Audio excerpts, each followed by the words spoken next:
Welcome to the Self-Belief Podcast, the show that we shift your self-belief in, because self-belief shifting shifts everything.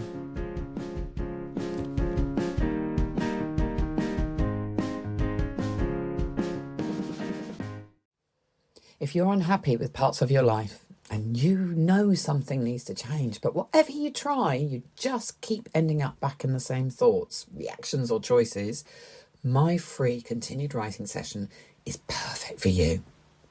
It's a live event on Thursday the 18th of June at 9:30, and I'd love you to be there with me. Continued writing helps you find out the automatic patterns that are happening subconsciously, because until you're aware of them, you just can't change them. Once you can see what's happening, you can begin to understand why it's there and what can change. If you don't know what continued writing is, it's where I give you an unfinished sentence and you write it down, and then your subconscious continues to write the rest. Not the answer that you think you should give, not the acceptable one, but the one that comes out when you give yourself some space to write without overthinking it, because that's where your answers are. You don't need to have done continued writing before.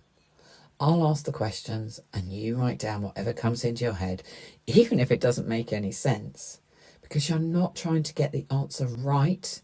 You're letting your subconscious give you the answer that you need to hear right now. So don't forget, live on Thursday the 18th of June at 9:30 a.m. and the link to join is down in the show notes. If you can't make it live, you can still use my continued writing in your own time, because I have continued writing prompts available on my website, www.jennyfield.co.uk. Have you ever sent a message and then read it back 3 times? Not because you've made a spelling mistake or because it doesn't make sense, but because you're now wondering if it sounded too blunt, too needy, too much, too long, too short, or whether they'll even understand what you meant by it. If you do, then this episode is for you. Welcome to the Self-Belief Podcast. I'm Jenny Field, the founder of Just Being Me, and this episode is called Self-Judgment and What You Say to Yourself. This is the 3rd episode in my series about judgment, and this week we're talking about the judgment that happens inside your own head, the one that can be there before anyone else has even said a word. And it isn't just messages where this shows up. You can have a conversation and later on in your head, it goes right back there. You start thinking about what you actually said, whether they went quiet, whether you talked too much, or whether you should have said something completely different. Welcome to self-judgment. But it doesn't always feel like judgment at the time. It can feel like checking or like making sure, and it can feel like trying not to upset anyone. But when you're doing it all the time, it becomes exhausting. For me, this wasn't just overthinking. I'd spent years being told I was too much, too sensitive, difficult, didn't have a sense of humour, and I just took things too seriously. So I learnt to judge myself before anyone else got there first. I became very aware of myself, how I sounded, how I looked, whether people were still engaged in the conversation, whether I'd annoyed someone, whether I should say less, or whether I should explain myself more. Sometimes nothing had even happened, but my brain would still go looking for a problem because I was already judging myself. And that is why being aware of self-judgment matters. It doesn't just affect how you feel afterwards.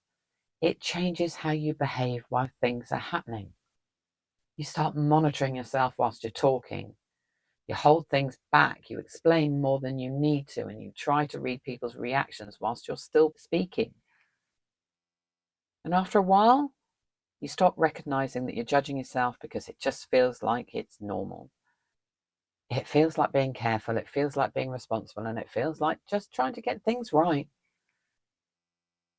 But what you're usually trying to do is avoid getting things wrong. And for a lot of people, that fear didn't appear out of nowhere. It came from experiences, being laughed at, being misunderstood, feeling embarrassed, being told you're too emotional, that you took things the wrong way, or feeling like people reacted badly to who you naturally were. And after it has happened enough times, your brain starts trying to stop it happening again. So before someone else can judge you, you judge yourself first. You correct yourself. You hold yourself back. Not because there's something wrong with you, but because your brain thinks it's protecting you. And again, you don't even notice you're doing it after a while. You send a message and you read it back several times.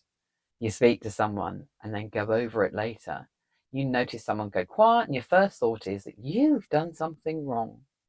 And that takes a huge amount of energy, especially if you're already rejection sensitive or neurodiverse and trying to work out what is happening around you. Because you're not just having the conversation, you're having the conversation, judging yourself during it and replaying it afterwards. That, trust me, is exhausting. And this is where I had to become aware of what I was actually doing. I wasn't just thinking about the message or the conversation. I was talking to myself in a way I would never speak to anyone else. That created more doubt, more checking, and more reasons to believe I'd got something wrong, even when there was no actual evidence that I had. Once I recognized that, once I became aware, then I was able to ask myself different questions. Did I actually do something wrong? Or am I reacting as though I have because that's what I've been used to feeling? And that question mattered so much because it gave me a pause between judging myself and believing myself. It gave me a place to ask, is this actually true now? Or is my brain looking for a problem because it's learnt to do that before? That's where things start to shift. Not because you suddenly stop caring what other people think, because you become aware of how much of your energy is being spent judging yourself before anyone else has had the chance to. So if this has resonated with you, just notice where self-judgment shows up for you. Notice the messages you reread. Notice the conversations you replay. Notice the moments where someone goes quiet and your brain decides you must have done something wrong. Then ask yourself, is there actual evidence that this is true here? Or am I judging myself because it's what I've learned to do? Thank you for listening to the Self Belief Podcast. I'm Jenny Field, and I'll see you in the next episode. Thanks for listening today. If you'd like to know more, you can find all the links down below. Oh, and don't forget to press subscribe so you can catch the next one. See you soon.